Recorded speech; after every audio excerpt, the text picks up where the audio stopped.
Hi all, welcome to football arena. വളരെ ദയനീയമായ ഒരു അവസ്ഥയിലൂടെയാണ് റയൽ മാഡ്രിഡ് ഇപ്പോൾ കടന്നുപോയിക്കൊണ്ടിരിക്കുന്നത്. അവസാനമായി കളിച്ച 6 മത്സരങ്ങളിൽ കേവലം ഒരു മത്സരത്തിൽ മാത്രമാണ് അവർക്ക് വിജയിക്കാൻ കഴിഞ്ഞിട്ടുള്ളത്. 3 തോൽവികളും 2 സമനിലകളും അവർക്ക് വഴങ്ങേണ്ടി വന്നിട്ടുണ്ട്. അതുകൊണ്ട് തന്നെ ഈ സീസണിന് ശേഷം വലിയ അഴിച്ചുപണികൾ നടത്താനുള്ള ഒരുക്കത്തിലാണ് റയൽ എന്ന വാർത്തകൾ നേരത്തെ തന്നെ പുറത്തേക്ക് വരുന്നുണ്ട്. അതുമായി ബന്ധപ്പെട്ട ഒരു റൂമർ ഇപ്പോൾ മുണ്ടോ ഡിപ്പോർട്ടീവോ പങ്കുവച്ചിട്ടുണ്ട്.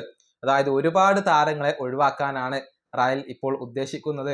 വരുന്ന സമ്മർ ട്രാൻസ്ഫർ ജാലകത്തിൽ റയലിൻ്റെ പല താരങ്ങളും മാർക്കറ്റിൽ അവൈലബിൾ ആയിരിക്കും എന്നാണ് മുണ്ടോ ഡിപ്പോർട്ടീവോ റിപ്പോർട്ട് ചെയ്തിട്ടുള്ളത്.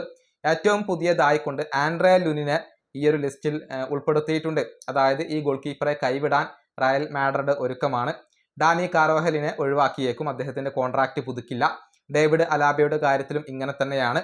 കൂടാതെ ഗോൺസാലോ ഗാർഷ്യയെ ഒഴിവാക്കാൻ തന്നെയാണ് തീരുമാനം. Fran Garcia, Franco Mastantuono, Eduardo Camavinga, Dani Ceballos, Raul Asensio, ഈ താരങ്ങളെയെല്ലാം റയൽ മാഡ്രിഡ് കൈവിട്ടേക്കും എന്നാണ് മുണ്ടോ ഡിപ്പോർട്ടീവോ പറഞ്ഞിട്ടുള്ളത്. അതായത് വലിയ ഒരു അഴിച്ചുപണി തന്നെയാണ് റയൽ ഇപ്പോൾ ലക്ഷ്യം വെക്കുന്നത്. വരുന്ന സമ്മറിൽ കൂടുതൽ മികച്ച താരങ്ങളെ എത്തിക്കാൻ ഇപ്പോൾ ക്ലബ്ബ് ഉദ്ദേശിക്കുന്നുണ്ട്. അതേസമയം സൂപ്പർ താരങ്ങളായ കിലിയൻ എംബപ്പെ, വിനീഷ്യസ് ജൂനിയർ, ഈ 2 താരങ്ങളിൽ ഏതെങ്കിലും ഒരു താരത്തെ ഒഴിവാക്കുന്നതാണ് ക്ലബിന് നല്ലതെന്ന് ആരാധകർ സാമൂഹിക മാധ്യമങ്ങളിലൂടെ ആവശ്യപ്പെടുന്നുണ്ട്.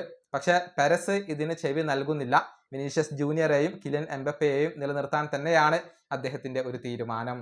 ഈ വീഡിയോ അവസാനിപ്പിക്കുന്നു. അടുത്തൊരു വീണ്ടും കാണാം.